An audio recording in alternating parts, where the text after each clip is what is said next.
Pernah nggak sih kalian dengar apa itu pressure ulcer?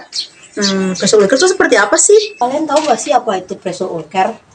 Bukannya pressure ulcer itu luka karena berbaring lama ya? Apa iya? Nanti kita mendengarkan penjelasannya saja yuk. Oh, ayo. Pressure ulcer ini adalah cedera kulit yang terjadi karena tekanan pada bagian kulit dalam jangka waktu yang lama. Pressure ulcer ini terjadi di bagian tubuh apa saja. Yang pertama di bagian pinggang, yang kedua di bagian punggung, yang ketiga di dalam telapak kaki, yang keempat di tumit kaki. Nah, apa sih penyebab dari pressure ulcer ini? Yang pertama, tekanan yang lama, gesekan, dan kelembapan. Selain faktor itu, ada juga faktor lain seperti status nutrisi yang buruk, dehidrasi.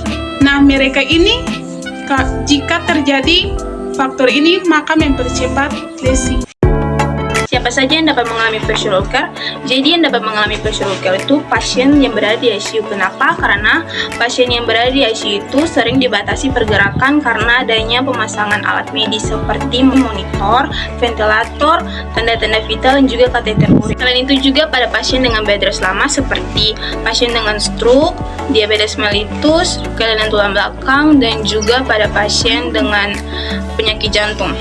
Lalu bagaimana sih mengenali tanda dan gejala dari pressure ulcer? Awal munculnya pressure ulcer yaitu terjadinya perubahan pada warna kulit, adanya bengkak, adanya nyeri tekan, terjadinya perubahan pada suhu kulit, dan juga munculnya cairan seperti nanah. Apa sih upaya pencegahan pressure ulcer pada pasien bed rest? Yang pertama, perawat harus memperhatikan mobilisasi dengan mengubah posisi pasien setiap 2 jam sekali. Hal ini dapat mengurangi tekanan pada area punggung, area pinggang, dan tumit kaki. Yang kedua, mengatur bantalan dispersi tekanan, misalnya memberikan bantalan penyangga atau pelindung permukaan. Dan yang ketiga itu mengoptimalkan status nutrisi pada pasien dengan mengonsumsi sayuran, daging, dan telur. Dan yang keempat itu menjaga kelembapan kulit dengan menggunakan oil. Dan yang kelima, mengedukasi pasien dengan keluarga. Penjelasan kepada pasien dan keluarga pasien tentang tanda-tanda terjadinya pressure ulcer seperti keluarnya cairan, perubahan warna kulit, dan berbau busuk pada area ulkus. Dan juga berikan pemahaman kepada keluarga pasien agar pasien dapat bergerak atau berbalik setiap 2 jam. Jika pasien di rumah, keluarga juga harus memperhatikan air dan kasur dan juga asupan makanan yang sehat. Pertama kita lihat jika luka tidak terbuka, maka kita harus membersihkan area kulit dengan menggunakan cairan yang tidak mengandung alkohol, kemudian kita keringkan.